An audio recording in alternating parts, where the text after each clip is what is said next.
네, 오늘 본격적으로 단신 몇 개만 하고 본론으로 들어가도록 할게요. 양양자가 신당을 만들었어요. 한국의 희망.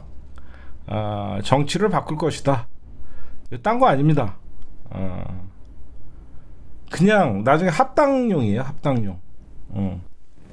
양양자 신당 만들어 놓고 총선 되면 여기저기서 합당하면 비례대표 하나 얻으려고 하는 거예요. 쉽죠? 그냥 정당 만들어 놓고 여기 가기도 그렇고 저기 가기도 그러니까 자연스럽게 국민의힘과 합쳐서 자연스럽게 나중에 바로 민주당 탈당하고 국민의힘 들어가면 욕 바가지로 먹잖아요. 그래서 이게 또 지역구가 광주잖아요.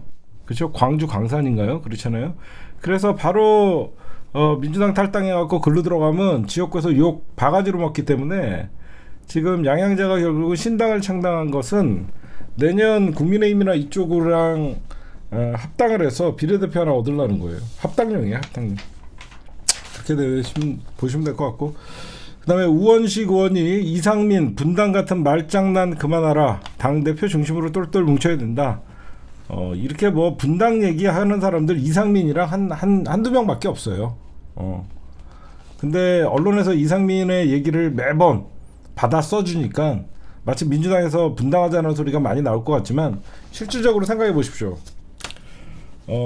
비명계가 분당할 능력이 될까요? 막말로 분당하면 이재명 당대표가 분당을 하면 파급력은 있죠. 그렇죠? 과거에 노무현 대통령이 열린 우리 당을 만들었듯이 비명계는요 분당을 해갖고 성공할 수가 없어요.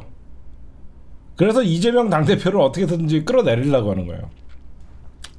그러니까 여러분들이 민주당 비명계가 분당한다 이런 거는요 걱정도 하지 마세요. 왜 그러냐면 분당의 조건이 있어요. 대선 후보가 있어야 돼요. 이낙연이 대선 후보입니까? 이낙연은 아무도 대선 후보라고 생각하지 않아요. 그러니까 여러분들도 이렇게 이상민 이런 애들 분당 이런 소리는요 자기 국민의힘 간다는 소리예요. 충청권에서 자기 국민의힘에서 공천 주면 가지 그런 얘기입니다. 그래서 여러분들이 보셔도 분당은 아무나 하는 게 아닙니다. 지금 비명계가 많다 그래갖고 분당하라고 하면 따라 나갈 사람 아무도 없어요. 이낙연이는 호남의 어떤 기반도 잃어버린 사실 대권 후보에 올라가지도 못하는 사람인데 지금 이낙연 따라갈 사람은 호남계밖에 없어요. 막말로 따라갈 사람은. 근데 호남에서도 이낙연이가 지지율이 없거든요. 그래서 여기서 그 분당 얘기 나오는 거는요 분당을 해도 친명계가 분당을 하면 했지 능력도 안 되는 인간들이기 때문에 니들은 분당 얘기도 하지 말아라 이렇게 얘기해드리고 싶습니다. 오늘 낮에도 잠깐 얘기했는데 이재명 당대표가 9월 셋째 주 출석할 것이다 라고 얘기를 했는데 여러분 굉장한 전략이 있는 거예요. 뭐가 있냐면요 검찰에게 나는 어떤 비회기, 그러니까 나는 방탄하지 않다, 나는 부체포 특권을 행사하지 않는다고 했기 때문에 너희들 나 체포영장 치려면 비회기 때 쳐라. 그래서 9월 셋째 주, 첫째 주는 여러분들 알다시피 정기국회가 열리고 두 번째 주는 대정부질문, 세 번째 주가 비거든요. 네 번째 주에는 교섭단체 연설이 있기 때문에 그럼 세 번째 주에 쳐라. 이건 뭐냐면요. 검찰의 시나리오를 스텝을 아까 낮에도 얘기했지만 꼬이게 하는 게 뭐냐면 검찰은 어떻게 해서든지 8월 말이나 요 정도의 영장을 치려고 그랬는데 이재명 당대표를 그래서 빨리 부르려고 한 거예요. 근데 이재명 당대표가 나는 지금 그렇게 갈 수가 없다. 그러니까 조사를 아직 안 받았기 때문에 영장을 칠 수가 없잖아요. 그래서 이재명 당대표가 나는 바쁜 사람이다. 9월 셋째 주에 비회기 때 영장 출석하겠다. 출석한 다음에 조사를 한 다음에 영장을 치면요 이게 시간이 추석 전에 치기가 힘들어요. 그쵸? 그 전략이 포함되어 있습니다. 9월 11일 날 셋째 주에 그러면 11일 여러분들은 11일로 보면 안 돼요. 셋째 주는 9월 11일부터 15일까지 있어요. 제가 보면 한 15일 정도 나가실 것 같아요. 그쵸? 9월 11일에서 15일이 셋째 주면 이재명 당대표께서 굳이 11일 날 갈 필요가 없거든요. 그러면 15일 정도에 가갖고 조사받고 그러면 검찰에 아무리 이 사건을 빨리 영장을 치고 뭐 하려고 해도 이거는 그 성남 뭐죠? 그 대북 송금 사건과 그 당시에 백현동 어떤 특혜 사건 이걸로 지금 병합해서 영장을 쳐야 되기 때문에 그렇게 빨리 할 수가 없어요. 그래서 아마 이재명 당대표님이 추석이 여러분들 며칠이죠? 23일인가요? 추석이 23일이죠. 이건 일주일 만에 이거는 검찰이 원하는 시나리오를 이재명 당대표께서 해주지 않겠다는 뜻이죠. 그렇죠? 추석 전에 치려고 했는데 이거는 일부러 15일 날 추석했는데 그 다음 주에 영장 치면 이거는 검찰이 무리하게 추석 전에 치려는 거라는 비판을 받을 수밖에 없기 때문에 28일 그러니까 이거 시간이 안 돼요. 그러니까 이거는 아마 이재명 당대표가 아마 나름 15일 날 출석을 해서 조사를 받고 그러면 검토하고 그러면 주말 지나가고 그러면 일주일 안에 치려고 하는데 그게 쉽지가 않을 겁니다. 네, 그다음에 우리 오늘 본격적으로 윤석열 검찰 쿠데타에 이어서 역사 쿠데타 배우는 뉴라이트다. 오늘 국민의힘이나 민주당은 원주에 있는 오크밸리에서 워크숍을 했고 그다음에 국민의 일본의 힘은 연찬회라는 걸 했습니다. 윤석열이가 연찬회를 작년에 이어서 올해도 두 번째 연찬회를 갔는데 그냥 제가 보면 윤석열이가 왜 이러나 싶을 정도로 그냥 이념전 설파만 하고 있어요. 아주 이 정도일 줄은 몰랐거든요. 이념전, 그 이념전이 뭐냐? 언론이 야당 지지 세력 잡고, 그러니까 대한민국 언론은 야당 지지 세력을 잡고 24시간 정부 욕만 한다는 거예요. 왜 욕먹는지를 모르는 거죠. 그렇죠? 이거는 굉장히 위험한 발상이에요. 언론의 독립성을 이미 훼손시킨 거예요. 언론이 이미 야당에 붙어갖고 24시간 정부 욕만 한다는 거예요. 왜 욕먹는지를 모르는 거예요. 응? 정말 심각성이 너무너무 그러니까 지지율이 안 나오죠. 그렇죠? 지금 이제 본격적으로 윤석열의 역사 쿠데타, 그렇죠? 이 역사 쿠데타를 근데 가만 보니까 이상한 점들이 제가 좀 몇 개 있어갖고 여러분들에게 좀 오늘 좀 말씀드릴게요. 여러분들 보시면 국방부 장관 여러분들 먼저 한번 따져봅시다. 이게 분명히 대통령실 그 대통령실을 움직이는 저는 뉴라이트 세력이라고 저는 단언컨대 말씀드립니다. 그렇죠? 배우는 대통령실을 움직일 수 있는 뉴라이트 세력이라고 생각해요. 잘 보세요. 만약에 윤석열이는 지금 빠져 있습니다. 뒤에 윤석열은 뒤에 빠져 있는데 국방부 장관이 여기저기서 국민의힘 안에서도 지금 비판의 목소리가 높잖아요. 그러면 슬그머니 발을 빼요. 원래 생각해봐요. 여태까지 부처에서 뭔가 옛날에 여러분 예를 들어서 교육부 장관이 뭐 만 6세 그 아동 그 학교 취약 아동으로 만든다고 했다가 욕 뒤지게 먹고 발 뺐죠. 그러니까 이게 정부 부처에서 알아서 만약에 국방부에서 알아서 이 홍범도 장군의 흉상을 그리고 민족 지도자들 어떻게 보면 독립운동가 5명의 흉상을 철거할 생각을 했다 그러면 국방부 자체에서 이걸 검토했다고 하면 이렇게 국민의힘이나 어떤 여론에서 비판을 하면 슬그머니 발을 빼거든요. 근데 발 빼지를 않아요. 그렇죠? 며칠 때 이렇게 두드려 맞으면 며칠 때 마침 우리 시사타파 뉴스의 단독 기사로 이제는 굉장히 이슈가 됐는데 며칠째 이렇게 두드려 맞으면 발을 빼야 되는데 오히려 더 강경하게 나오고 있다는 거예요. 이건 뭐냐면 배우가 대통령실이 있다는 거죠. 확신할 수 있잖아요. 그렇죠? 그렇잖아요. 이렇게 며칠 두드려 맞으면 대통령실에서 만약에 그 지네가 단독으로 국방부에서 이걸 정했다 육사나 그랬으면 슬그머니 발을 빼던가 해야 되는데 오히려 계속 국방부 입장에 변화가 없다는 거죠. 그렇죠? 국방부 입장에 변화가 없다라는 것은 국방부보다 더 큰 힘이 국방부를 지켜주고 있는 거죠. 그런데 그게 바로 용산에 있는 대통령실이라고 짐작할 수 있고, 그리고 용산에 있는 대통령실을 움직인 거는 뉴라이트의 역사 쿠데타자들이다. 저는 그렇게 볼 수 있습니다.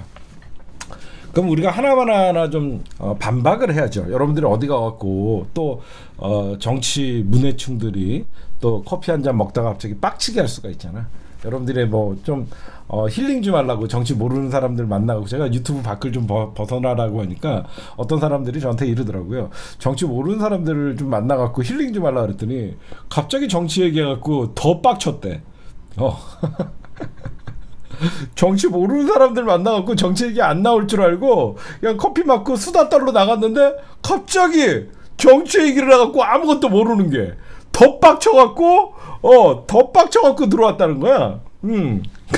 그쵸? 정치 모르는 사람들이랑 만나면 그냥 자연스럽게 뭐 세상 얘기하고 뭐 딴 얘기하고 화제가 다른 데로 돌아갈 줄 알았는데 갑자기 느닷없이 정치 얘기를 하는데 엉뚱한 소리를 해서 야! 네가 뭘 알아! 이렇게 그런 데는 일이 있었다. 그러니까 더 돌아버리겠다. 좀 자기의 거기서 주워 들은 것만 갖고 얘기하는데, 그럴 때를 대비해서 여러분들에게 정확한 저쪽 국민의 일본의 힘이나 윤석열 그리고 국방부에서 얘기하는 게 홍범도 장군의 소련 공산당 입당 경력이 있다. 그걸 갖고 지금 트집을 잡죠. 그럼 여러분들 제가 한번 따져봅시다. 제가 한번 말씀드릴게요. 홍범도 장군이 왜 러시아의 공산당에 입당할 수밖에 없었던 이유를 얘기하지 않아요. 웬만한 역사가들은 이거 다 알거든요. 왜 홍범도 장군이 소련 공산당에 입당했었냐면요. 홍범도 장군이 여러분들 알다시피 일본 정규군과 우리 광복군, 홍범도 장군이 이끄는 광복군과 여러 차례 봉오동 전투, 뭐 하여튼 엄청난 봉오동 전투에서 대승을 거두고 그 전투에서 승리를 거뒀지만 계속 어떤 일본의 그 만주 군들이나 일본 그 군대가 계속 우리 독립군들을 잡기 위해서 계속 몰아갔어요. 그러다 보니까 계속 우리 뭐 김자진 장군도 그랬고 홍범도 장군 점점점 위로 후퇴할 수밖에 없었어요. 그러다 보니까 여러분들 당연히 밀리고 그래서 고립된 게 연해주나 그 소련의 땅이었던 거예요. 그렇죠? 밀리고 피신하고 그리고 고립되고 그러다 보니까 소련 땅까지 밀릴 수밖에 없었던 그런 역사가 있는 거예요. 근데 그 당시에 러시아 혁명이 일어납니다. 마침 우리나라 어떤 홍범도 장군이나 이렇게 광복군이 일본의 정규군과 싸움을 할 때 마침 그때가 러시아의 혁명 기간이에요. 그랬더니 러시아의 혁명인데 러시아의 혁명의 주체를 내셨던 그 공산주의자들이 내세웠던 게 뭐냐면요, 민족 자결주의였어요. 민족 자결주의. 여러분들 민족 자결주의가 무슨 뜻인지는 아시죠? 민족의 그 민족의 운명은 그 민족이 결정할 수 있어야 된다. 그게 민족 자결주의잖아요.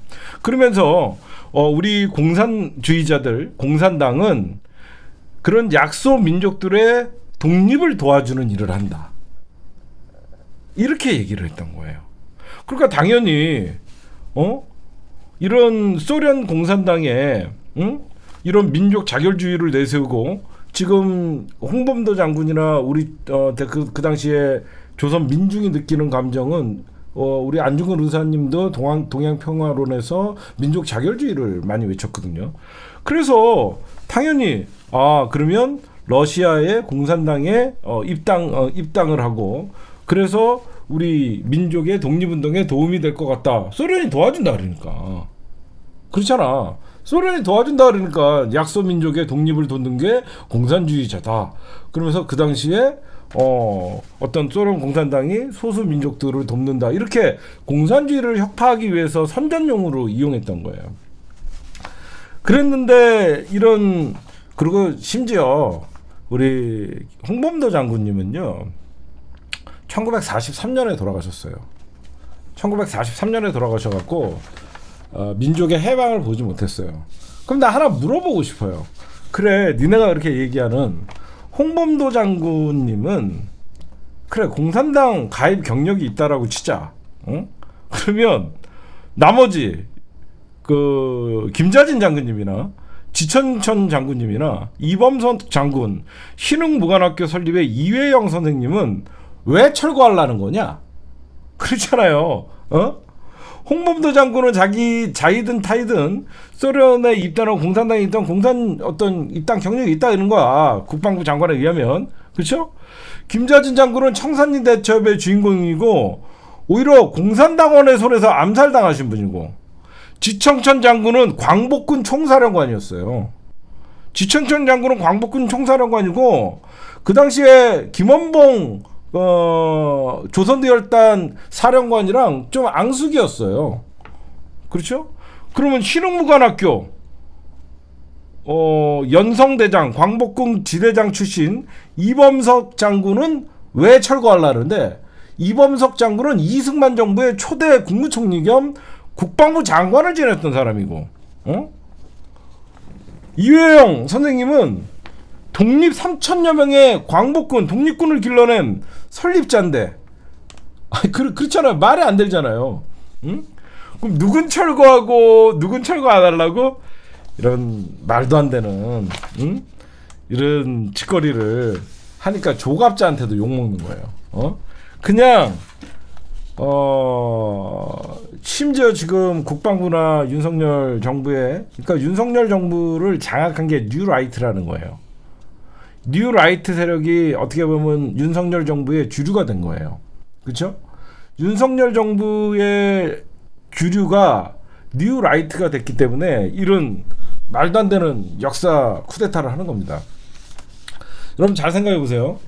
만약에 이게 윤석열의 뜻이었다, 윤석열이 직접적으로 어떤 의중을 내비쳤다라고 하면 아마 국민의힘에서 반발이 별로 없었을 거예요. 그렇죠?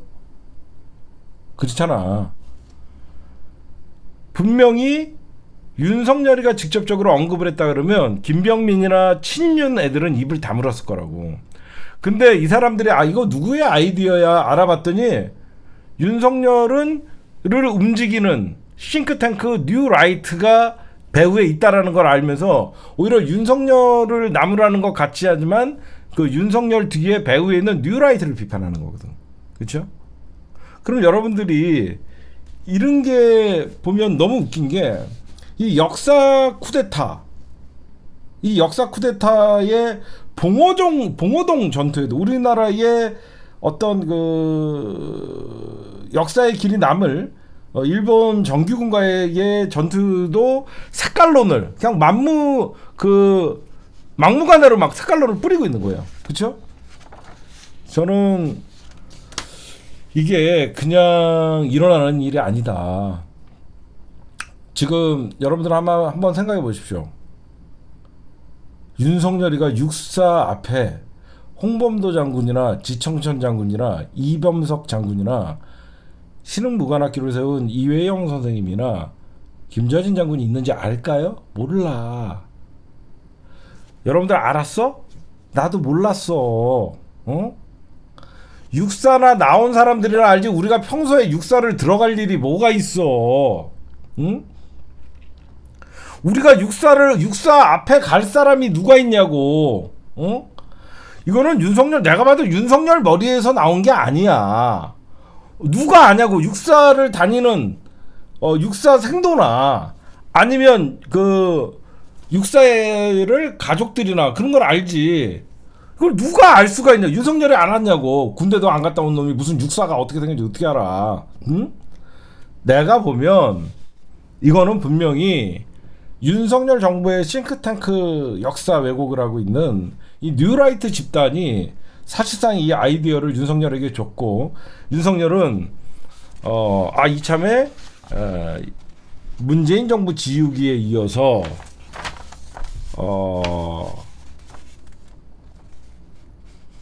이번에 지우자. 왜 그러냐면 이 얘기를 조금 더 할게요. 여러분들 뉴라이트가 왜 생겼어요? 뉴라이트가 왜 생겼습니까? 대한민국 친일파들, 즉 반민족 행위자들, 반역자들의 컴플렉스예요. 그렇죠? 윤석열을 이용해서 여태까지 대한민국의 지배 계급으로 남아있지만 그들의 컴플렉스가 늘 따라다니는 거예요. 그게 뭐냐면 독립운동의 역사에서는 자기네들이 찾아볼 수가 없으니까. 민족의 반역자들에게는 대한민국의 독립운동의 역사만큼 컴플렉스가 없는 거예요. 그 컴플렉스마저도 이제는 바꿔버리고 싶은 겁니다. 그래서 이승만을 건국의 아버지로 만들려고 하는 거예요. 그래야지 3.1 우리 상해 임시정부를 부정해야만 독립운동의 역사가 역사의 뒤안길로 사라지고 대한민국은 1948년 이승만의 정부를 건국으로 만들어야만 자기네들은 반공주의자가 되고 민족의 영웅이 되는 거죠. 그렇죠? 그거예요. 바로 뉴라이트가 배우라고 제가 말씀드리는 이유 중에 하나가 뭐냐면 뉴라이트라는 집단의 탄생은 친일과 민족 반역의 역사를 부끄러움에서 자기네들이 당당하고 떳떳하게 옛날엔 친일 행적 그리고 반민족 행위자들의 행적은 부끄러워할 줄라도 알았던 인간들이 이제는 자기네들이 이 시대의 정치, 경제, 사회, 문화의 모든 주류가 돼버리면서 과거에 부끄러웠던 컴플렉스마저도 이제는 뻔뻔하게 독립운동의 역사만 없어지면 대한민국을 건국을 이승만으로 그래서 만들려고 하는 거예요. 이해가 가시죠? 그렇죠? 뉴라이트의 탄생은 반민족 행위자 친일파들의 컴플렉스를 벗어나기 위해서 만들어 놨던 한마디로 민족 반역자들의 모임이에요. 그래서 역사를 왜곡하고 역사를 세탁하는 겁니다. 이거는 역사 쿠데타예요. 그렇죠? 역사 쿠데타죠. 저는 그래서 이거는 컴플렉스, 결국은 민족 반역자들의 컴플렉스는 민족을 배반했다. 그래서 늘 숨어야만 했던, 뒷걸음 쳐야만 했던 그 어떻게 보면 부끄러움을 알았던 인간들이 이제는 부끄러움도 모르는, 그래서 상징적인 인물이 백선엽이가 자꾸 나오는 거예요. 그렇죠? 그래서 자꾸 백선엽이가 나오는 겁니다. 백선엽이는 대표적으로 만주에서 간도 특석대에서 독립군을 사실상 학살하던 놈인데, 이 백선엽이만 안정적으로 민족의 영웅으로 만드는 순간 자기네들의 민족 반역의 역사가 사라지는 거거든요. 그래서 계속 이렇게 역사 세탁을 할 때마다 6.25 전쟁 영웅 그러면서 백선엽이를 떠올리는 거죠. 그러니까 여러분들이 이런 것들을 좀 알고 정알못들 있죠. 정치 알아도 못 들은 애들, 정알못들. 이 정알못들이랑 얘기할 때 이런 역사를 조금 여러분들이 좀 알려주면 입국할 거예요. 입국. 그러면 여러분들 계속되는 이런 역사 전쟁, 저들이 하루 이틀의 문제가 아니죠. 이명박 때도 그랬고 박근혜 때도 그랬고, 심지어 사람에게 충성하지 않는다는 윤석열, 저는 그 해답이 풀렸습니다. 저는 윤석열이가 사람에게 충성하지 않는다 그래갖고 과거에 쟤는 그냥 검찰에 충성하는 검찰주의자였구나 이렇게 생각했는데 아니에요. 일본에 충성하는 사람이었어요. 그쵸? 저는 윤석열이가 사람에 충성하지 않는다 그래갖고 누구에 충성하나 그래갖고 궁금했었어요. 검찰에 충성하냐? 그런 것도 같지가 않아요. 그런데 나중에 봤더니 일본에 충성하는 사람이었어요. 확실한 이제 대답을 얻었죠. 정말 우리가 너무너무 역사가 왜곡돼 있고, 지금 우리나라가 끊임없이 해방 이후에 지금까지 21세기 오늘날까지 싸우는 이유 중에 가장 큰 게 뭐냐면요, 반공이라는 반공주의자들과 민족주의자들. 여러분들은 어디에 속합니까? 우리 시청자 여러분들은 어디에 속해요? 여러분들은 당연히 민족주의자들이에요. 그렇죠? 여러분들은 우리는 해방 이후에 여태까지 싸운 게 반공주의자들과 민족주의자들의 싸움이었어요. 근데 여러분들 보십시오. 사실상 민족주의자가 우리가 돼버렸죠. 쟤네들은 반공 반글공 하면서 이념에 빨갱이 머리를 했고요. 그럼 민족주의자 니콜 보수거든요. 그렇죠? 민족주의자 니콜 보수예요. 근데 우리는 진보야. 이상하죠? 우리는 민족주의자인데 그럼 우리가 보수가 돼야 돼요. 근데 쟤네들은 반공이에요. 그럼 반공은 무슨 주의냐는 거야. 여기서 여러분들이 이제 해답이 나오는 거죠. 우리가 민족주의자라서 우리는 독립운동의 역사를 소중히 여기고 우리 민족의 독립의 역사는 1919년 상해 임시정부부터 시작된다라고 하면서 민족의 뿌리 근원을 중요시하는 정말로 민족주의자면서 보수주의자였는데 쟤네들은 1945년부터 지금 오늘날까지 윤석열 하는지 보세요. 2년몰이 하고 있죠. 그냥 반공주의자예요. 그럼 반공주의자가 무슨 그러면 보수야? 아니죠. 쟤네들은 반민족주의자들이죠. 근데 우리는 쟤네들한테 아직도 보수라고 한단 말이에요. 절대 쟤네들한테 보수라는 말을 쓰면 안 돼요. 응? 보수가 얼마나 가치 있는 집단입니까? 응? 쟤네는 수구도 아니에요. 구구도 아니에요. 응?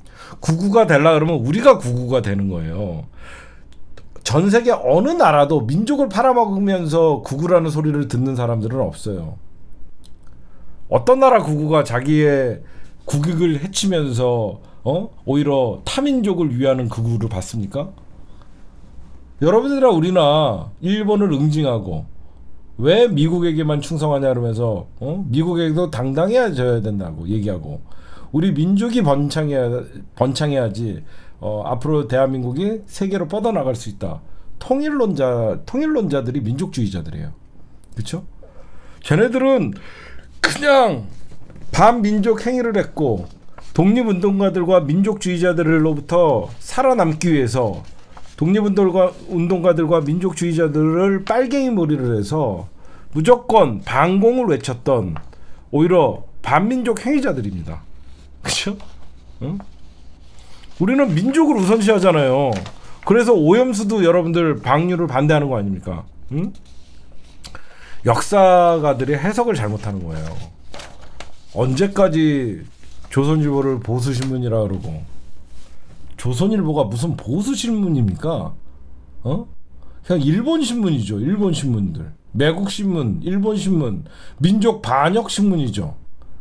왜 이 거룩한 보수의 가치를 저 인간들한테 줍니까? 그냥 국민의힘은 보수 정당이 아니라 민족 반역당이에요. 그냥 반민족 정당이에요. 어떤 정당이 전시작전권도 없는 나라를 만들어 놓고, 그쵸? 미국과 일본만 바둑가랭이 잡으면 만사 형통이라고 생각하고, 이 땅을 되찾기 위해서 피를 흘렸던 순국 열사들에게 이런 또 이념의 잣대를 들이대고, 그러니까 맨날 박정희가 소환되는 겁니다. 박정희는 진짜 북한 김일성의 남로당에 가입했던 사람이에요. 홍범도 장군은 소련의 공산당에 가입했던 사람이지만 박정희는 지 형 따라서 박상익이 따라갔고 남로당의 대가리였어요. 박상익이는 남로당의 진짜 우두머리였던 박상익 따라갔고 진짜 이 공산당에 가입했던 사람입니다. 그럼 박정희가 사형 선고까지 받았던 인간이에요. 제 말 틀려요? 박정희 사형 선고까지 받았었어요. 그 사형 선고 받은 박정희를 살려준 게 바로 백선엽이에요. 그래서 저 인간들은 박정희를 살려준 백선엽이라 그래갖고 백선엽이를 그렇게 기르는 거예요. 응? 남로당 조직책으로 사형 선고까지 받았던 게 박정희예요. 응? 근데 박정희는 이제 와서 자유민주주의의 가치를 수호하신 분이래요. 응? 말도 안 되는 소리죠. 근데 이번에 윤석열이 그래도 큰일 했어요. 왜 큰일 했냐면 이 육사 앞에 세워져 있는 우리 독립운동가 분들의 흉상을 철거한다 아니다 이 국방부를 내세워갖고 어떻게 보면 역사 쿠데타를 일으키려다가 국민의힘이 갈라졌어요. 국민의힘이 갈라치기 당했습니다. 지금 엄청나게 안에서 싸워요. 그렇죠? 심지어 윤핵관이라고 친윤으로 뽑히는 김병민 젊은 애들도 그렇고 지금 괜한 거 건드렸다가 지금 이 일본의 힘도 둘로 쪼개졌어요. 그러니까 지네끼리도 안에서 싸워요. 이건 조선일보도 비판해요. 조선일보도 너무 나갔어요 윤석열, 이거 오바예요 막 이러면서 지네끼리 싸웁니다. 왜 그러냐, 여러분들 이종찬 광복회 회장님 아시죠? 그 이종걸 의원님의 사촌형이에요. 이종걸 의원님의 사촌형입니다. 이분은 국민의 예전에 민정당 시절에 국회의원을 지냈던, 어떻게 보면 이종걸 의원님과는 좀 색깔이 다른 분이에요. 왜 이종찬 전 의원이 광복 회장으로 갔는지 아시는 분 있어요? 이종찬 전 의원이 어떻게 하다가 광복 회장으로 갔을 것 같습니까? 모르시죠? 이종찬 의원님의 아들이 윤석열과 50년 지기 친구인 이철우 연세대학교 교수예요. 이철우 연세대 교수가 윤석열과 50년 지기 친구입니다. 그러다 보니까 이철우가 윤석열의 50년 지기가 친구예요. 이종찬의 아들이 이철우 교수예요. 그러니까 자연스럽게 이종찬 의원이 나이가 많지만 그러니까 아버지 친구예요. 그래서 이종찬 의원이 지금 얘기하는 게 되게 아픈 거예요. 그렇다고 아버지 친구를 자를 수도 없어요. 그렇죠? 당연히 그래서 지금 이종찬 의원이 국방부 장관 사퇴하라는 게 굉장히 아픈 거예요. 저쪽에서는. 다 이종걸 의원님, 이종찬 의원님, 뭐 다 이시영, 이회영, 다 이 독립운동가들의 후손의 자손들입니다. 그러니까 이게 당황스러운 겁니다. 그렇죠? 당연히 광복회장 누가 임명했어요? 윤석열이가 임명했잖아요. 윤석열이가 임명했는데 친구 아버지예요. 친구 아버지인데 함부로 할 수가 없죠. 그렇죠? 지금 이렇게 윤석열이가 던진 이런 것도 한편으로 저쪽에서 쪼개지는 일이 벌어지고 있다. 지금 홍범도 지우기 실패. 이거는 참 불쌍한 것 같아요. 불쌍한. 이거 배우는 뉴라이트다. 오늘 제가 얘기한 것 중에 여러분들의 핵심을 기억해야 돼요. 뉴라이트가 왜 이런 자꾸 역사 쿠데타를 하냐. 대한민국의 민족의 반역자들은 모든 걸 가졌어요. 지금 대한민국의 주류입니다. 그렇죠? 정치, 경제, 사회, 문화에 반민족 행위자들의 자손들은 수많은 강남의 빌딩을 거느리고 살고 그들은 박사학위를 가지고 있고 대한민국의 주류가 돼 있어요. 근데 이 사람들의 아쉬운 게 있는 거예요. 늘. 바로 그게 반민족 행위를 했던 독립운동의 역사만 나오면 그들의 컴플렉스인 거예요. 이제는 그 컴플렉스마저도 지워버리고 싶은 거예요. 바로 홍범도 장군님 뿐만 아니라 홍범도, 김자진, 지청천, 이범석, 이회영 이 5분의 흉상을 청을거하려는 것은 대한민국의 주류로 자리 잡았지만 그 뉴라이트와 대한민국의 이 주류의 세력들이 가장 컴플렉스로 갖고 있는 게 바로 역사, 바로 독립운동의 역사를 지우고 싶은 거예요. 그래서 이런 일이 벌어지는 거고, 이명박이 정권을 잡았을 때나 박근혜가 정권을 잡았을 때나 윤석열이 정권을 잡았을 때나 늘 배후에는 뉴라이트의 싱크탱크들이 있는 것이다. 이렇게 여러분들이 좀 말씀드리면 될 것 같습니다. 그렇죠? 깔끔하죠? 어디 가갖고 이 독립운동의 역사 그리고 뉴라이트가 어떤 존재들이냐라고 여러분들이 정알못들이 갑자기 맛있는 베이커리 빵집 가갖고 아무 생각 없이 차 한잔 마시면서 재밌는 얘기 하려다가 역사로 덤빌 때는 팩트로 조져주십시오.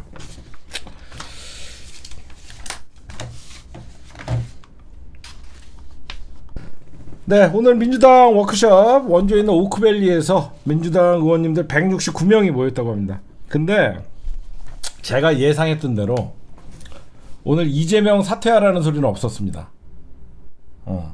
진짜로 이재명 사퇴하라는 소리는 없었고요. 그거는 어떻게 보면 제가 어제도 심층 분석을 했지만 이재명 당대표가 물러나지 않겠다. 응? 물러나지 않겠다라고 얘기를 했기 때문에 굳이 이렇게 정기국회를 앞두고 당대표 물러나라는 소리를 할 만한 분위기가 아니었다라고 해서 이재명 당대표 물러나라는 소리는 없었는데 체포동의안 갖고 약간 실갱이가 조금 있었다고 합니다. 한 9명 정도가 얘기를 했는데 여러 가지 좋은 의견도 많이 나오고 내년 총선은 무당층을 잡는 게 이기는 것이다. 그래서 민심은 정권 견제론이 우세하지만 그래도 민주당이 좀 뭔가를 보여줘야 된다라는 의견들이 좀 많았고 지금의 여론조사 그러니까 비명계는 자꾸 지금의 여론조사를 갖고 이재명 당대표를 흔들려고 하는데 그러면서 이제 비리 의혹 뭐 돈봉투 살포 사건이나 이재명 당대표의 사법 리스크 이런 얘기들을 원인으로 꼽는다라고 얘기하는데 저는 이게 잘못됐다고 보는 게 여러분들 민주당의 지지율의 하락 요인은 민주당 다음을 잃어버려서 아닐까요? 제가 여러분들에게 시원한 사이다 발언만 하려고 하는 게 아니라 저는 정확히 봅니다. 민주당의 가장 지지율 하락 원인은요. 검찰이 저런 무법천지의 검찰권을 행사해도 민주당 안에서 자기네 당대표를 지키면서 똘똘 뭉쳐서 윤석열 정부의 검찰권 남용을 비판하고 검찰 독재 정부랑 싸우는 모습을 보이면 민주당이 옳은 건지 검찰이 잘못했는지 그거는 국민이 심판을 받으면 돼요. 그렇죠? 그거는 국민들이 판단할 일이에요. 근데 검찰권 남용이라고 얘기를 하고 분명히 검찰 독재 국가라고 자기네들도 얘기를 하면서도 이재명 당대표에게는 사법 리스크라는 얘기를 이중잣대를 들이댄다는 거예요. 그렇잖아요. 그러니까 사람들이 헛갈리는 거예요. 검찰 독재 국가라고 하면서 민주당은 이재명 사법 리스크라고 얘기하면서 그럼 검찰의 기소행위나 검찰의 이재명 당대표를 소환하는 게 정당성을 부여해 주는 게 바로 민주당이라는 거예요. 부딪히잖아요. 검찰 독재라는 얘기는 민주당 수박들도 하는 얘기예요. 그렇죠? 민주당 수박들도 검찰 독재라는 얘기를 같이 해요. 그러면 검찰 독재에 의해서 정치 탄압을 받는 사람은 이재명 당대표잖아요. 근데 왜 이재명 당대표 검찰 독재가 이재명 당대표를 탄압을 하는데 이재명 사법 리스크라는 말은 조중동과 국민의힘이 만들어낸 얘기를 왜 민주당의 비명계가 그걸 똑같이 하는 거죠. 그러니까 하나된 모습을 보이지 않으니까 민주당도 신임이 가지 않는 거예요. 그렇죠? 저는 거기가 가장 큰 원인이라고 생각해요. 민주당이 욕을 먹더라도 검찰 독재 검찰의 정치 탄압 어디 야당 대표를 함부로 영장을 치고 야당 대표를 수없이 소환하냐 이거는 단일 대오로 민주당이 싸워주고 한 목소리를 냈다라고 하면 언론도 함부로 저렇게 떠들지 못해요. 검찰도 함부로 못해요. 근데 민주당 내 안에서도 검찰의 수사가 정당하다는 반인륜적인 뉘앙스를 풍기면서 이재명 사법 리스크를 띄우니까 민주당 지지자들도 그거에 대해서 분노하면서 비명계를 비판하는 것이고요. 민주당은 한 목소리를 내지 못하니까 비판받는 것이고 정당이 제대로 된 단합 자체가 안 돼 보이니까 윤석열 정부와 대결 구도에 있어 자꾸 민주당에게 실망했다라고 하면서 무당층으로 가고 근데 저런 건 있어요. 민주당에게 실망했다라고 하면서 무당층으로 떠나는 사람들 중에 그렇다고 윤석열을 찍을 수는 없다라는 사람이 더 많다는 거는 알아야 되는 거예요. 그렇죠? 저는 비리 의혹의 이미지는 검찰과 조중동이 씌워놓은 겁니다. 저는 감히 얘기할게요. 국민의힘이 민주당보다 깨끗한 정당입니까? 개 풀 뜯어먹는 소리 하지 마세요. 검찰이 조사 안 하고 모든 걸 덮어줘서 그러지 나경원이가 조국 장관님보다 깨끗하게 살았어요? 어디다 대고 비교를 합니까? 나경원이는 검찰이 봐줘서 무혐의 처분받았지만 조국 장관님은 있지도 않은 사건들을 탈탈 평생을 가족을 털다 보니까 겨우 나온 게 표창장이에요. 응? 그런 더러운 정당이 검찰권 믿고 깨끗한 척하는 게 그런 거에 싸워주는 게 민주당의 역할입니다. 오히려 검찰에게 힘을 실어주는 건 민주당의 비명계예요. 그러니까 지지율이 안 오르죠. 그래도 다행히 오늘 민주당 1박 2일 워크숍에서 7대 입법과제와 7대 추진과제, 그래서 정기국회에서 관철시킨다 라고 얘기를 하면서 의원들이 다짐을 했어요. 근데 여러분들도 검찰이 영장 청구할 때 당연히 제가 얘기했잖아요. 저는 이게 맞아요. 제가 오죽하면 이재명 당대표 저렇게 한쪽에서는 비회기 때 영장 쳐라, 한쪽에서는 회기 때 영장 쳐라, 응? 이 자체가 민주당의 무능이에요. 자기네 당대표를 영장 친다 그러면 검찰을 중앙지검 가갖고 누워버려야죠. 아무도 항의하러 안 가잖아요. 그 169명 뭐합니까? 그쵸? 야당 대표가 도망갈 이유가 있습니까? 야당 대표가 증거인멸에 지금 이유가 있습니까? 나는 그게 제일 열받아요. 응? 자기네 당대표 잡아간다고 하는데 마치 비회기 때 영장 치면 괜찮은 거고 국회가 열렸을 때 영장 치면 나쁜 거고 왜 이렇게 받아들이냐는 거죠. 응? 자기네 당대표한테 영장 치는 순간 민주당 뒤집어 버려야죠. 검찰을. 그래야지 함부로 영장 못 치죠. 응?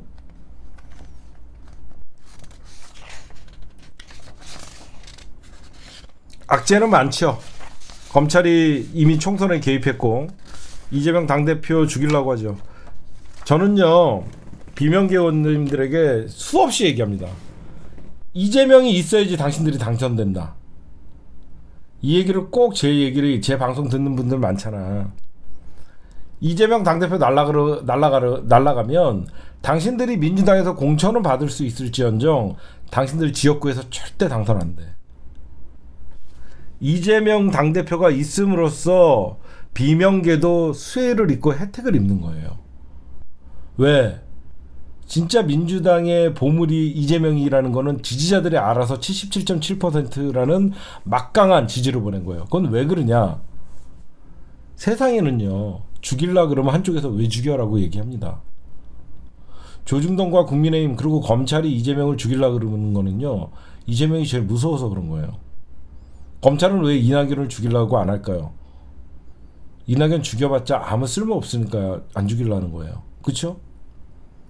늘 무서운 정적부터 제거하려는 게 대한민국 역사에서 늘 보면 독립운동가들 죽이려고 하고 밀정들이, 응?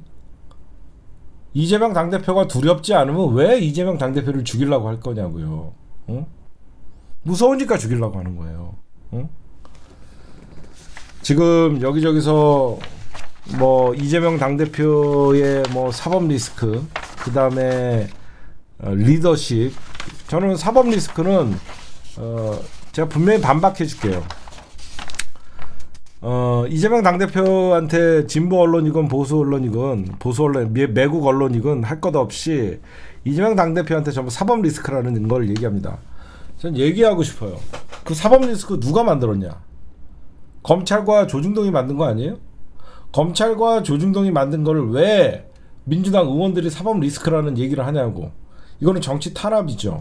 검찰 독재에 의한 정적 제거, 정치 탄압, 미래 권력 죽이기죠. 리더십은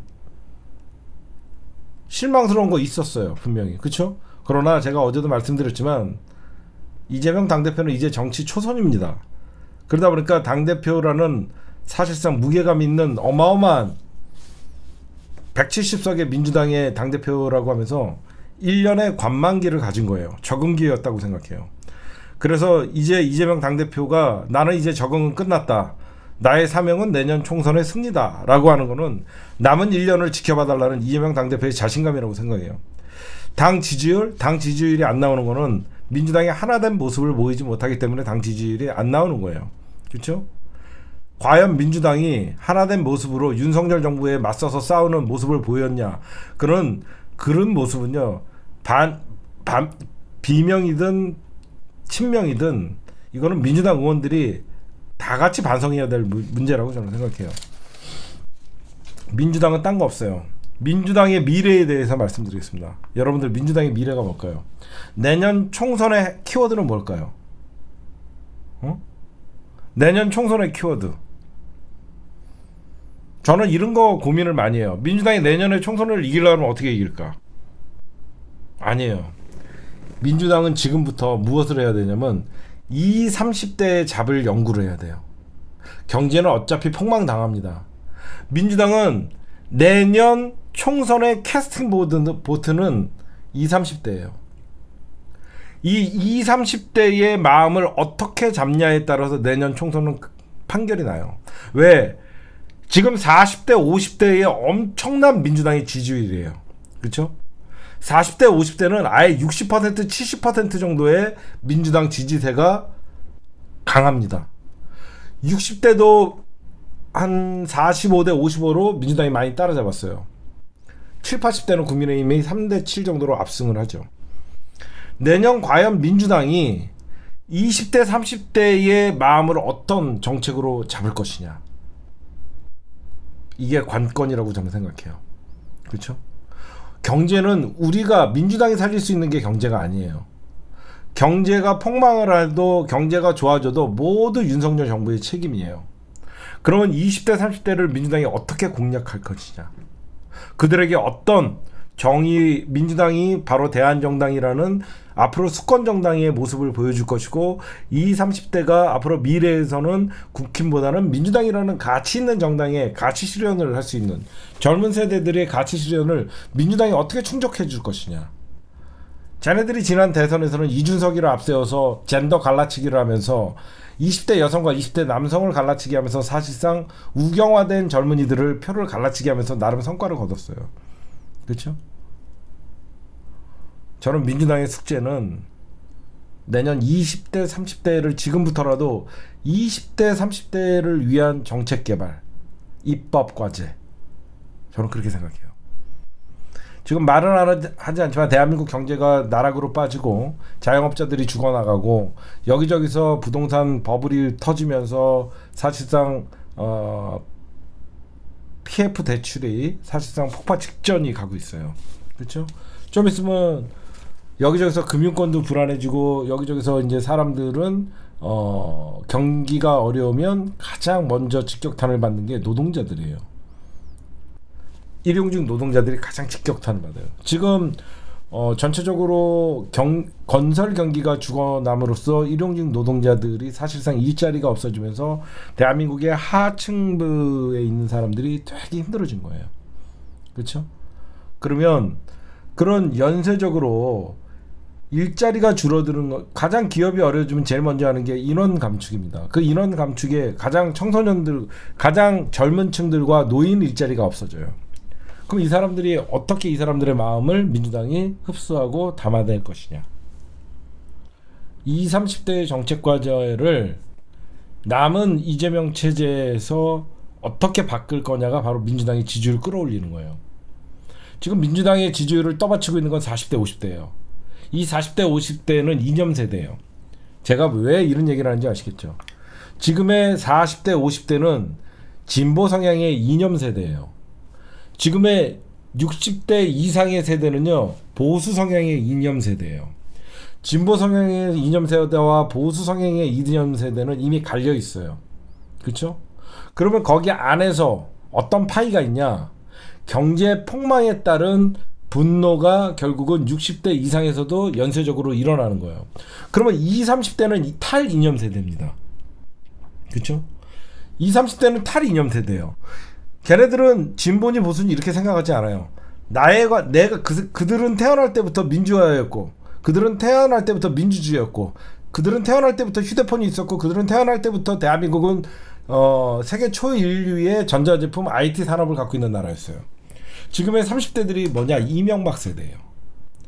이명박 때 중고등학교 시절을 보냈던 세대, 2008년도에 지냈던 세대들이 지금 15년이 지난 지금 30대가 돼버린 거예요.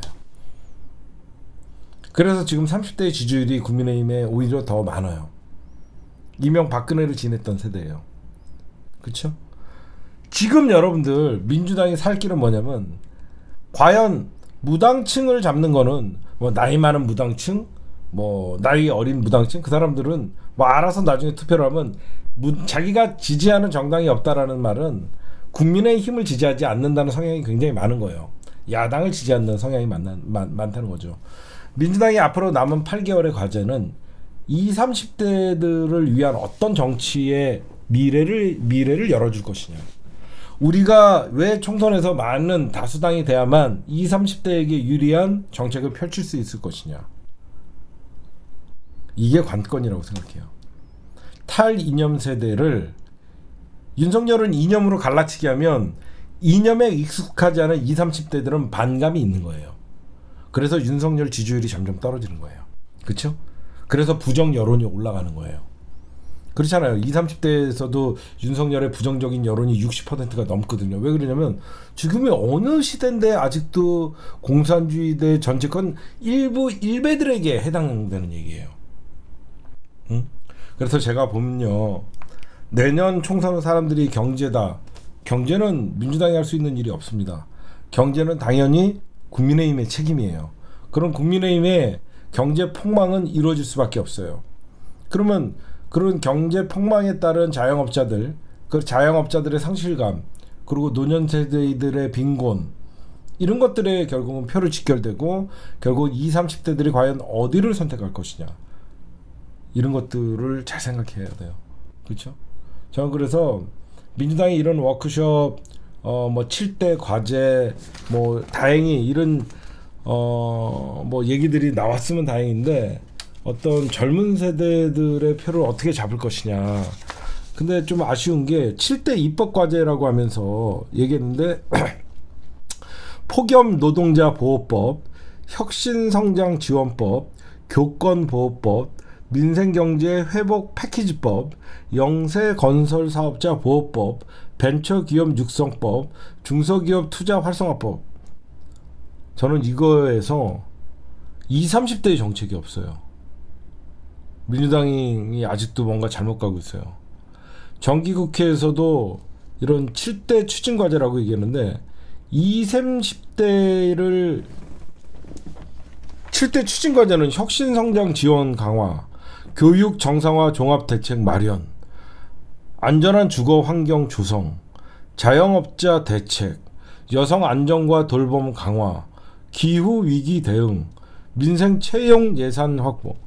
20, 30대가 탁 느끼기 이 정책은 우리 정책이다. 이런 게 없어요. 이게 들어가야 돼요. 지금 워크숍에서 이재명 체포 동의안 갖고 싸울 때가 아니라 내년 총선에서 왜 우리가 이재명 당대표 중심으로 뭉쳐야 되고 오늘 166명이 참석을 했다고 합니다. 왜 우리 정당의 지지율이 오르지 않느냐. 세대별 맞춤 전략이 없는 거예요. 그러다 보니까 이런 거예요. 제가 보면. 그리고 여러분들 이거는 여러분들 속상해도 좀 들어보세요. 어떤 시나리오 수십 가지의 시나리오가 나오고 있어요. 그렇죠? 이재명 당대표가 만약에 검찰에 구속됐을 경우 만약에 이재명 당대표가 영장실질심사에서 기각됐을 경우 뭐 여러 가지 시나리오가 지금 여의도에서 되게 많이 옵니다. 근데 제가 이재명 당대표 측근들이나 이런 어떤 취재를 조금 해보면요. 어떤 얘기들이 나오냐면요. 이재명 당대표가 12월까지 공천을 마무리하고 2선으로 후퇴해서 민주당 총선에 뒤에서 도움을 주면서 사실상 대선으로 가는 교두보를 만든다. 이런 시나리오도 나와요. 그게 맞는 건지 틀린 건지는 모르겠어요. 저는 진짜로 그런 시나리오도 나오고 있어요. 왜 그러냐면 여기저기서 뭐 이재명 리스크가 있다. 저희가 볼 때는 이재명 당대표는 내년 총선 승리를 위해서 최선을 다하겠다. 그렇죠? 그래서 이거는 여기저기서 흘러나오는 소리고, 그러니까 이재명 당대표는 어떻게 해서든지 민주당의 이 고인물들을 어떻게 해서든지 공천으로 정하고 그러면서 대의원제를 관철시키면 이제는 어떤 선거를 해도 계파 간의 전쟁이 벌어지지 않고 민주당 전당대회에서도 민주당 당원들의 목소리를 듣지 않는 이상 그 누구도 당권을 잡을 수 없는, 어떤 게 맞는 건지는 모르겠지만 지금은 우리가 할 수 있는 건 뭐냐면 미리 12월에 뭐 이재명 당대표가 물러난 다음에 그런 걸 상상할 필요는 없고 무조건 우리는 외쳐야 될 게 뭐냐면 비명계도 이재명이 있어야지 당선된다. 그렇죠? 비명계도 이재명 당대표가 있어야지 당선된다라는 얘기를 하면 오히려 선거가 막바지 가면 비명계가 이재명이 총선 지휘해야 된다라는 소리가 나올 겁니다. 그래서 제가 왜 12월을 지금 1차적으로 비명계에서 그리고 검찰에서 잘 봐요. 점점점 이게 여의도의 시나리오가 왜 자꾸 변하냐면 그 전에는 이재명 10월 사퇴설이 나왔었죠. 그렇죠? 이재명 10월 사퇴설이 나왔었어요. 사실상 이재명 당대표가 사퇴 안 한다고 하면서 10월 사퇴설이 물 건너간 거예요. 그래서 12월 사퇴설이 나오는 거예요. 그렇죠? 처음에는 이재명 당대표 10월 안에 사퇴를 시켜야지 경선이나 이런 것들에 대해서 비명계가 뭐 학살당하지 않는다라고 하면서 10월 사퇴설이 나왔단 말이야. 실질적으로 이제는 이재명 당대표가 10월에 사퇴할 일이 없습니다. 그러니까 12월 사퇴설이 나오는 거예요. 응? 누구 좋으라고 지금 물러나야 돼요. 응? 그래서 이런 얘기들이 나오잖아요. 이재명은 구속되더라도 사퇴 안 할 것이다. 계속 이 얘기를 해줘야 되는 거야 우리가. 검찰 비명계 너희들 이재명 당대표 구속되기만을 바랬지 구속돼도 사퇴 안 해. 당원들이 가만히 안 있어. 그래서 오늘 근데 조금 아쉬운 게 뭐냐면 민주당 워크숍에서 뭐 그 다음에 어떤 얘기가 나왔는지는 모르겠지만 민주당 혁신안에 대해서 논의를 하지 않았어. 민주당 혁신안에 대해서 친명계가 얘기하지 않았다는 거에 대해서 저는 의미를 둬요. 그건 뭐냐면 혁신안에 대해서는 말을 꺼내기가 껄끄러운 게 비명계죠. 그렇죠?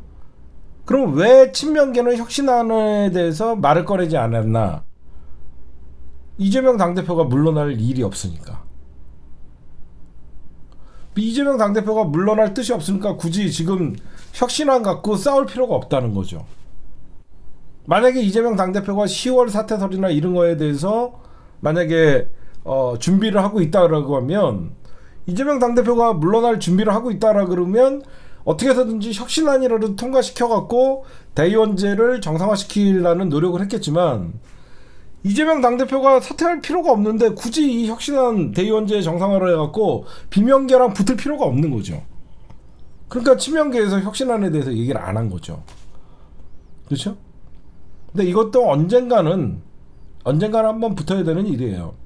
그래서 친명계 입장에서는 이재명 당대표가 공천권도 행사할 것이고 내년 총선도 지휘할 것으로 절대 물러나지 않는다는 의지의 표명이 친명계에서 혁신안에 대한 대의원제 정상화에 대해서 이번 워크숍에서 얘기를 안 한 것이다. 저는 그렇게 봐요. 아쉽기는 하지만 괜히 혁신안에 대해서 어차피 내가 사퇴 안 할 건데 혁신안에 대해서 이런 워크숍 정기국회를 앞둔 워크숍에서 이 얘기를 던질 경우에는 괜히 친명 대 비명이 싸움을 할 수밖에 없기 때문에 굳이 민주당 이재명 당대표 입장에서는 나 물러날 마음 없다. 그걸 오히려 천명하는, 그렇죠? 이재명이 날아갈 거를 대비해서 대의원제 정상화를 시켜야 된다. 이런 자꾸 비명계가 주장을 하니까 오히려 이재명 당대표나 친명계에서 이번 워크숍을 통해서 누구나 저희들도 다 예상을 한 게 혁신안에 대해서 논의가 우리가 불붙을 것이다 라고 했는데 친명계에서 혁신안에 대해서 얘기를 안 하니까 오히려 비명계 입장에서 이재명이 오히려 정면 돌파를 선택했겠구나 이런 오히려 강한 느낌을 받을 수가 있겠죠. 그렇죠? 저는 그렇게 해석을 해요. 그 전까지만 해도 막 흔들고 검찰 뭐 구속영장 뭐 10월 사퇴도 이런 얘기했는데 이재명 당대표가 며칠 전에 나는 절대 사퇴하지 않는다. 나의 사명은 내년 총선 승리다라고 얘기했기 때문에 굳이 지금 혁신안 던져갖고 민주당 갈라치기 할 필요가 없거든요. 오히려 혁신안 얘기 안 하면서 통합을 끌고 가자라고 혁신안을 얘기하면 이재명 물러나라가 나와요. 그래서 이재명 당대표가 오히려 혁신안을 얘기 안 하니까 저 물러날 마음이 없나 보다 이렇게 생각하니까 이재명 물러나라는 소리도 못하는 거죠. 저는 이게 지금 제가 취재해보면 굳이 혁신안을 제가 취재한 거예요. 안 물러나실 건데 뭐하러 혁신안을 던져요. 이런 말들이 있죠. 그렇잖아요. 굳이 이재명 당대표가 내년 총선 지휘할 건데 혁신안 던져갖고 굳이 어떤 그 대의원제 문제 같은 경우에 나중에 공천 룰에 대해서는 선거가 다가오면 당연히 논의가 되겠지만 굳이 지금 혁신안 던져갖고 굳이 양 진영이 싸울 필요는 없잖아요. 그런 게 있고 그 다음에 오늘의 핵심은 그거예요. 20, 30대의 선거 전략을 짜라. 민주당이 지금 부족한 게 내년 총선의 키는 20, 30대에게 달렸다. 탈 이념 세대를 얼마나 민주당이 많이 흡수하느냐에 따라서 내년 총선은 달려있다. 근데 민주당은 지금 안일하게 너무 20, 30대가 자기네들을 지지해주겠지라는 막연한 착각을 하고 있는데 40, 50대가 이념 세대고 20, 30대는 탈 이념 세대이기 때문에 맞춤형 선거 공약 또는 맞춤형 정책이 필요한 시기다. 저는 내년 총선의 키는 20, 30대에게 달렸다라고 말씀을 드리고 싶고 그 다음에 국제 얘기 좀 할게요. 실질적으로 윤석열 정부는 잣됐어요. 지금 윤석열은 중국을 너무 몰라요. 중국을 너무 모르다 보니까 지금 미국과 일본만 붙으면 경제도 그쪽에서 무슨 활로를 찾을 수 있다라고 생각하는데 지금 사실상 미국의 패권이 굉장히 위협당하고 있어요. 그렇죠? 미국의 패권이 위협당하는 게 뭐냐면 여러분들 얼마 전에 김어준의 뉴스공장에서도 나왔지만 브릭스라고 여러분들 들어봤죠? 브릭스. 그렇죠? 2009년에 중국, 인도, 브라질, 러시아 이 4개국이 모여서 만들었던 브릭스라는 이런 연합이 있어요. 근데 이 브릭스가 지금 6개국을 추가를 했어요. 이 브릭스 연합이 이 엄청난 중국의 영향력의 확대입니다. 어떤 나라가 들어갔냐? 사우디아라비아, 이란, 아랍에미리트 등 산유국들이 대거 들어갔다는 걸 봐야 돼요. 이게 왜 큰 거냐면 여태까지 어떻게 보면 미국이 여기저기서 뭐 G7 이런 걸 만들면서 G7을 만들고 최근에는 뭐 한미일 군사동맹 뭐 하면서 여기저기 많은 것들을 만들었죠. 한미일 군사동맹은 사실상 중국을 견제하기 위해서 인도 태평양 전략의 일환이죠. 그리고 뭐죠? 호주가 낀 거 뭐라 그러죠? 뭐라 그럽니까? 나 이름이 생각이 안 나는데 지금 나름 미국의 중국 압박 전략을 통해서 지금 여러 가지 쿼드, 오커스나 쿼드 이런 거 다 여러분들 보시면 오커스 이런 거 다 중국 남중국해의 인도 태평양 전략이에요. 근데 이 브릭스가 사실상 이번에 6개국이 확대되면서 이런 미국의 남중국해 전략에 맞먹는 힘을 가진 거예요. 그렇죠? 지금 이 브릭스를 주도하고 있는 나라가 누구냐? 바로 중국입니다. 중국의 강한 요청에 의해서 사우디, 이란, 아랍에미리트 이런 산유국이 대거 들어간 거예요. 그럼 여러분들 보십시오. 사우디가 어떤 나라예요? 전통적인 미국의 우방이었죠. 그렇잖아. 전통적인 미국의 우방이잖아요. 미국의 우방. 쿼드는 경제연대인데 그냥 다 중국을 압박하기 위해서 그런 거잖아. 이런 여러분들 사우디아라비아는 전통적인 미국의 우방인데도 중국의 손을 잡은 거예요. 그럼 왜 그러냐? 여태까지 사우디와 이란은 앙숙이었잖아요. 그렇죠? 맨날 이란이 군사적 위협을 하고 그래서 여태까지 친미 사우디 정부가 미국의 안보를 맡기면서 이란의 침공을 막아준다라는 대가로 계속 어떤 미국의 군수품들을 어마어마하게 5일 달러로 사들였죠. 근데 이제 여러분들이 보시면 사우디와 이란을 화해시킨 게 누구죠? 중국이에요. 그렇잖아요. 그렇게 차례차례 원수같이 중동에서 사우디와 이란이 으르렁댔는데 이 사우디와 이란을 화해시킨 게 중국이라는 거예요.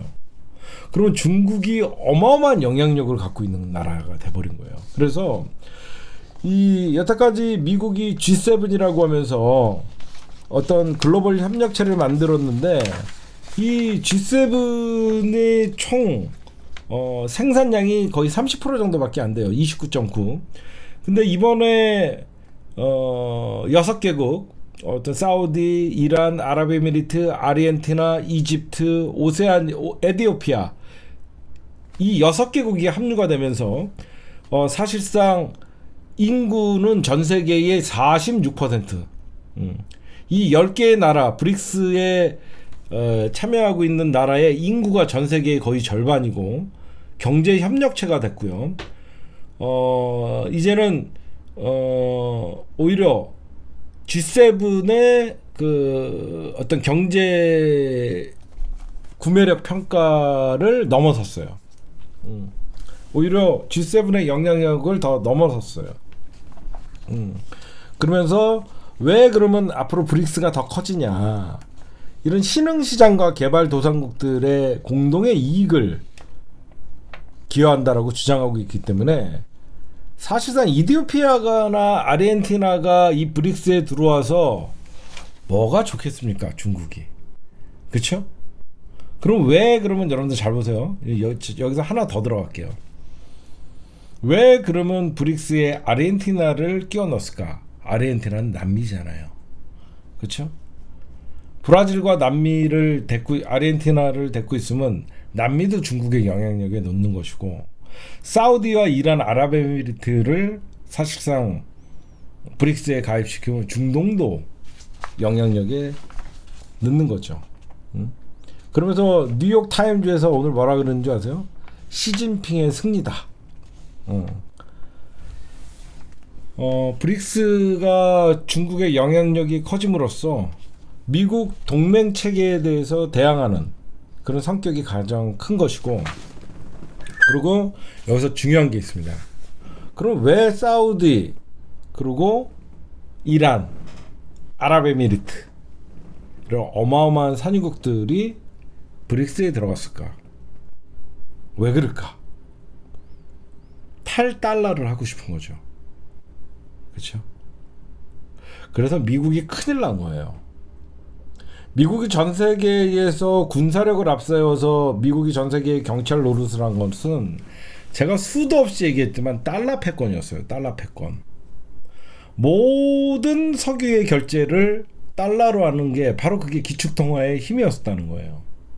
근데 이제 사우디와 중국이 직접적으로 그러니까 석유를 중국의 위안화 결제로 하게 되는 것이고, 인도와 직접적인 무역도 위안화를 결제를 한다 그러고 하고, 사우디도 자기네 돈으로 한다 그러고, 여기에 러시아가 뒤에서 받쳐주고 있고, 그쵸? 그거 어마어마한 거죠. 그쵸? 그러면 미국이 당연히 여태까지 전 세계의 경찰 노릇을 한 거는 이 달러라는 돈의 패권을 가지고 그 나라의 경제를 흔들었고 모든 전 세계의 경찰 노릇을 했는데, 이런 사우디나 중동 국가들이 결국은 브릭스에 가입을 함으로써 탈달러의 시대가 돼버린 거예요. 결국은 중국은 미국과의 패권 전쟁에서 위안화를 기축통화로 대등하게 만들고 싶은 욕망이 있는 거거든요. 브라질도 중국과의 교역에 달러 대신 위안화와 브라질의 돈인 헤아를 결제 체제를 이용할 것이라고 선언을 했고, 응? 방글라데시에 러시아가 원자력 발전소를 지어주는데 건설 대금을 중국의 위안화로 지급하는 방향을 승인을 해주고, 그러니까 방글라데시에 원전을 짓는데 러시아의 기술로 짓는데 대금을 중국에 대주는 거예요. 그럼 방글라데시가 그걸 거절할 이유가 없죠. 응? 이게 뭐가 문제냐? 나중에 이제 중국이 제대로 된 경제 보복을 시작을 하면 전 세계의 인구의 반이 몰려있는 브릭스나 중동의 석유를 우리나라한테 안 주면 어떻게 할 건데? 죽는 거죠. 그렇잖아. 전 세계 인구의 반을 차지고 있는 브릭스에서 한미일 군사동맹을 인정할 수 없다라고 하면서 우리의 수출품을 안 받으면 어떻게 할 건데? 죽는 거죠. 응?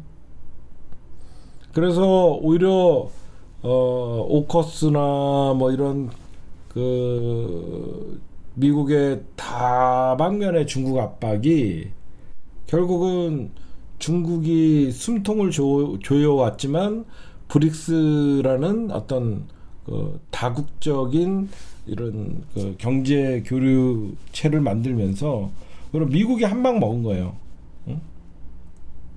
왜 중동 입장에서도 달러 의존도를 낮추면 얼마나 왜 그러면 달러 의존도를 여태까지 여러분들 달러로만 산유국들이 결제를 했더니 미국의 요구대로 야 달러값 너네 200만 배럴만 더 증산해.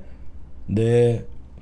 아니 자기네 석유를 비싸게 팔고 싶을 거 아니야. 나는 이 볼펜을 어떻게든지 1,000원에 팔고 싶은데 야 지금 볼펜 딸려 이 새끼야 100원만 받아.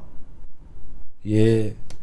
그랬는데 중국과 손잡으니까 왜 석유의 수요는 어디서 제일 많이 해?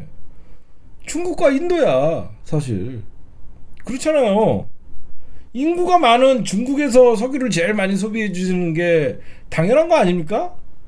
인도, 중국 하면 거의 둘이 합쳐도 거의 40억 인구가 가까이 되는데 중동 입장에서는 자기네 석유를 가장 많이 소비해 주는 나라가 고마운 나라야.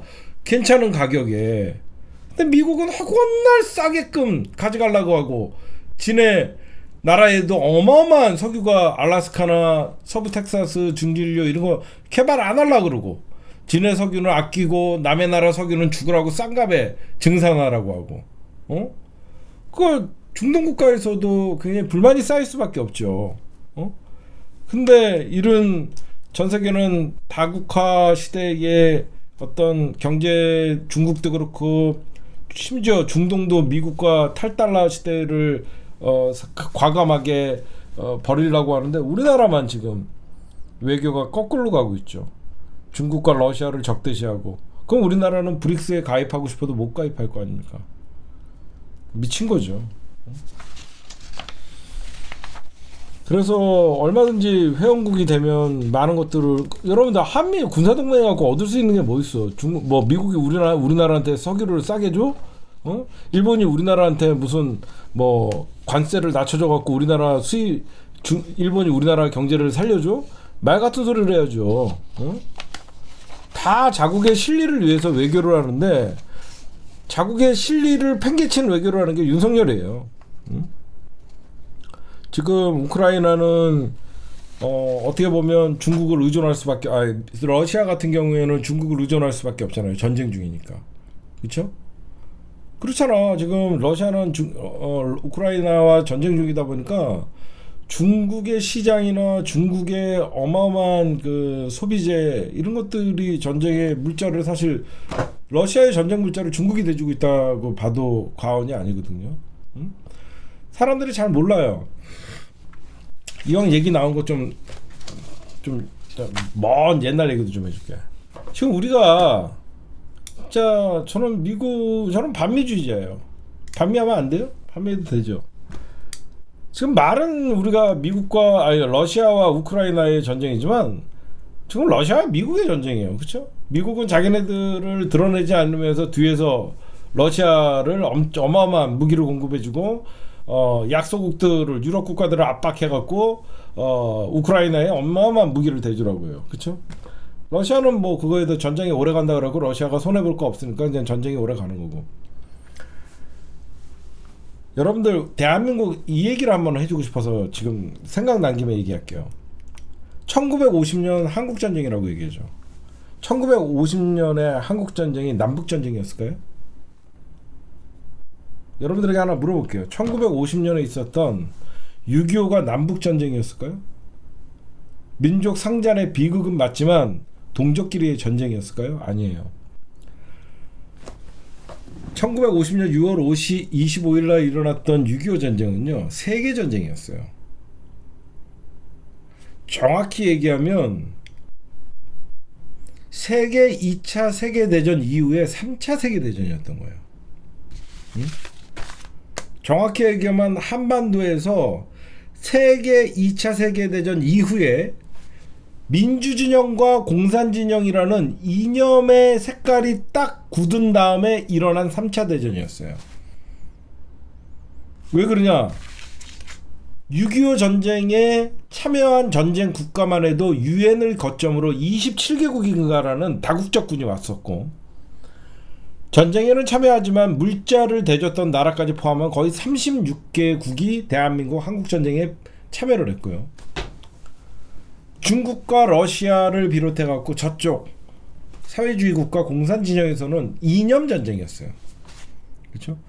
여태까지 1차 세계대전, 2차 세계대전은 민주주의나 사회주의나 그런 이념의 전쟁이 아니었어요. 그냥 우르르 자기에 맞는 이익에 편승해서 1차 세계대전은 막 일본과 뭐 이쪽도 같은 편. 근데 2차 세계대전은 여러분들 알다시피 2차 세계대전은 소련과 미국이 같은 편이에요. 그렇죠? 2차 세계대전은 소련과 미국이 같은 편입니다. 그래서 어떻게 보면 6.25 전쟁은 3차 세계대전이었어요. 어떤 3차 세계대전이냐? 2차 세계대전이 딱 끝나고 나서 그동안 엄청난 유럽에서 막강한 군사력을 갖고 있던 독일의 패망, 아시아에서 엄청난 근대화를 이룬 아시아에서의 일본의 패망, 그렇죠? 그러고 나서 남은 거는 민주주의를 소화한다라고 하면서 남은 미국 위주의 자유진영. 2차 세계대전 승전국가, 그러니까 승전국가들의 이념 전쟁이 6.25로 터진 거예요. 그렇죠? 1차 세계대전, 2차 세계대전은 뭐 공산주의 대 민주주의의 싸움이 아니었어요. 그렇잖아. 근데 6.25 전쟁만큼은 자유진영과 공산진영의 대리전이 한반도에서 터진 거예요. 이념 전쟁이었다는 거예요. 그래서 여러분들 알다시피 어마어마한 사상자가 나오고, 뭐 말씀하신 에티오피아뿐만 아니라 호주, 터키, 수많은 뭐 전쟁 참가자들이 있었고. 그래서 여러분들 6.25 전쟁 이후 6.25 전쟁으로 가장 이득을 본 사람들은 누구예요? 6.25 3차 세계대전으로 가장 수혜를 본 나라가 바로 독일과 일본이에요. 그렇죠? 왜 이런 얘기를 하냐? 만약에 한반도에서 1950년 6.25 3차 세계대전에 준하는 전쟁이 벌어지지 않았다라고 하면, 여러분들 뭐 경제적인 이득이 아니라 역사적으로 좀 보면, 한반도에서 6.25가 터지지 않았다 그러면요, 전쟁이 없었다라고 하면 독일과 일본은 계속 전범 국가로 남는 거예요. 그렇죠? 독일과 일본은 1차 세계대전, 2차 세계대전에 전쟁 범죄 국가로 계속 전 세계의 관리를 받는 나라가 되는 거예요. 근데 6.25라는 한반도에서 전쟁이 터지면서 오히려 독일과 미국은 공장을 돌리고 전쟁 물품을 민주진영을 대주는 것이냐 공산진영을 대주는 거냐에 따라서 그들을 경제 발전을 할 수 있는 원동력이 됐던 거죠. 심지어 만약에 1950년 6.25가 터지지 않았다 그러면 일본은 경제 발전도 함부로 할 수 없는 나라예요. 그렇잖아. 갑자기 일본이 공장을 막 만들고 공당을 막 짓고 그러면 다 감시받고 있어야 되는 거예요. 근데 전쟁이 터짐으로써 미국이 일본의 주둔 군사 기지를 이용하면서 6.25 전쟁을 치렀거든요. 그래서 사실상 미국의 어마어마한 일본의 지원이 있었던 거예요. 6.25를 통해서. 그래서 2차 세계대전이 끝나고 나서 독일과 일본은 사실상 씻지 못할 전범 국가로서 전 세계의 관리를 받아야 되는데 더 큰 3차 대전이 한반도에서 터지다 보니까 독일과 일본이 경제 부흥을 할 수 있는 기반이 됐던 거예요. 군수 공장을 돌려야 되니까. 그렇죠? 미국 입장에서는 독일의 어마어마한 패망을 전범 국가이지만 독일의 초정밀 기술 그런 기술들이 소련에 들어가지 않도록 관리를 해야 됐고 전범 국가로 낙인이 찍으면서 국제사회의 지탄을 받으면서 관리를 받아야 될 나라들이 3차 세계대전이 한반도에서 터지면서 이념전쟁이 되면서 일본이 그런 전범 국가의 이미지를 벗어나면서 경제대국으로 발전한 거죠. 저는 그게 굉장한 한반도의 전쟁은 3차 세계대전이라고 봐요. 저는. 근데 이게 단순히 뭐 북한 김일성이가 쳐들어왔고 아니죠. 그 배후에는 스탈린이 있고 마오쩌둥이 있고 이쪽 민주진영에서는 미국이 있고 다 이 연결돼 있던 이념 전쟁. 그래서 6.25 전쟁 이후에 급속한 냉전 시대가 됐던 거죠. 그렇죠? 다 이유가 있던 거죠. 미국은 자유 진영의 선봉장이 되고 싶었고 소련과 러시아 그 당시에 소련은 공산주의의 선봉장이 되고 싶어서 한반도에서 대리전을 한 거죠. 그래서 전쟁이 끝나자마자 어떻게 돼요? 전 세계가 미국에서는 메카시즘이라는 뜻은 뭐냐면요. 뭐 아시는 분들이겠지만 미국의 존 메카시라는 사람이 있어요. 그 사람이 반공을 그렇게 외치면서 민주주의 대 공산주의의 이념 대결을 만든 사람이라 그랬고 그 사람의 이름이 존 메카시예요. 그래서 메카시즘이라고 얘기하는 거예요. 그래서 결국은 한반도 전쟁 이후에 거의 뭐 3, 40년간은 냉전 시대를 겪었잖아요. 그렇죠? 우리가 역사를 조금 다른 각도에서 볼 필요가 있어요. 저는 그래서 늘 역사를 배운 대로만 보지 않아요. 아니 왜 사람들은 민족 상잔의 비극이다. 김일성이가 쳐들어와 갖고 물론 북한이 먼저 쳐들어온 건 맞죠. 남침한 건 맞지만 전쟁엔 다 이유가 있는 거거든요. 어떻게 보면 이념 대리전을 한 거예요. 소련의 대리, 북한, 미국의 대리전, 결국은 이승만전을 앞세워서 소련과 미국이 3차 대전을 한반도에서 저는 한 걸로 봐요. 무슨 얘기를 하다가 여기까지 왔는데 하여튼 윤석열이가 거꾸로 가고 있다. 그렇죠? 전 세계는 지금 다 각자 도생, 자기 살 길을 찾고 있는데 나홀로 냉전 시대의 신냉전 체제에 빠져갖고 국민 경제 망하든가 말든가 나를 반대하면 다 죽어. 빨갱이야, 전체주의야, 반역자야. 과연 민족의 반역을 누가 하고 있는지. 윤석열은 얼마 남지 않은 저 정권이 영원 불변의 정권이라고 생각하지만 그렇지 못하다. 지금 국민의힘에서 여러분들 또 재밌는 얘기 하나 해줄게. 또 생각난 김에 생각나면 막 얘기해줄게요. 지금 국민의힘에서 보이지 않는 피튀기는 내전이 있어요. 그 내전이 뭐냐면 원희룡과 한동훈이에요. 그렇죠? 누가 봐도 원희룡과 한동훈은 윤석열의 핵심 복심은 한동훈이죠. 근데 한동훈이가 갖고 있지 않은 게 뭐냐면 정치 세력이에요. 지금 여의도에서 들리는 말이 뭐가 있냐면 양평 고속도로 전에 원희룡과 양평 고속도로 사건 이후의 원희룡은 눈빛이 달라졌다라고 얘기를 해요. 양평 고속도로 사건이 터지기 전에 원희룡은 일개 장관에 불과했지만 양평 고속도로가 터지고 나서 원희룡이가 몸빵을 하면서 윤석열의 신임을 받으면서 원희룡이의 눈빛이 달라졌다라고 얘기해요. 그건 뭐냐?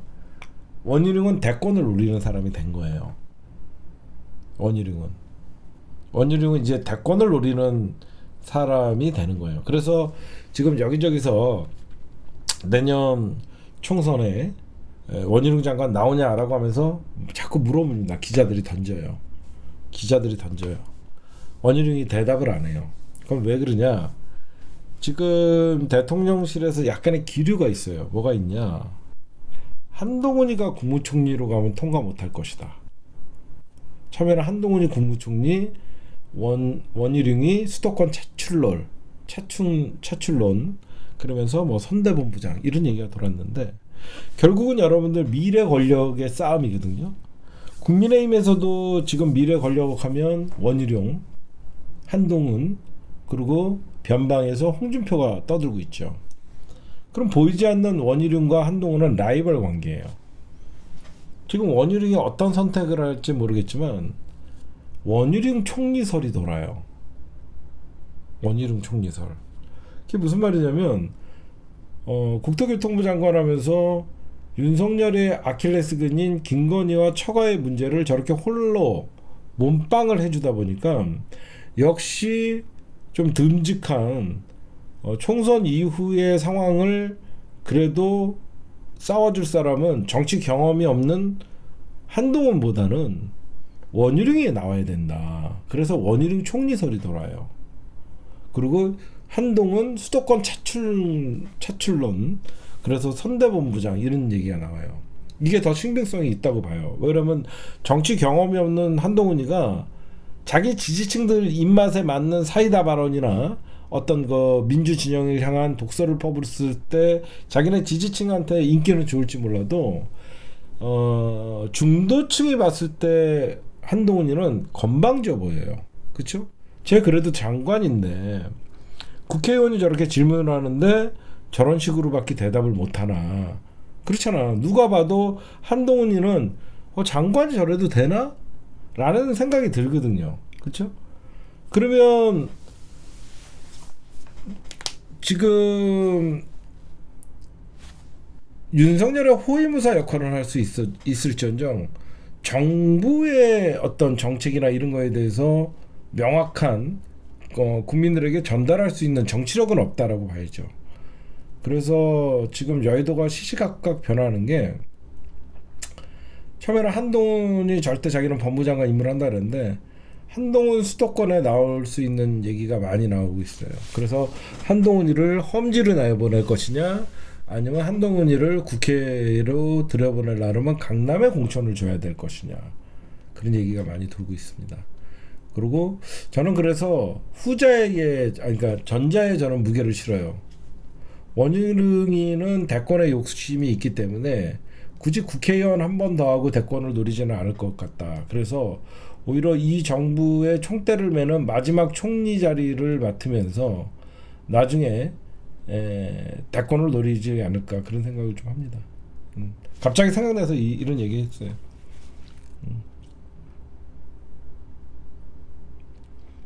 나 오늘 심층구성 여기까지.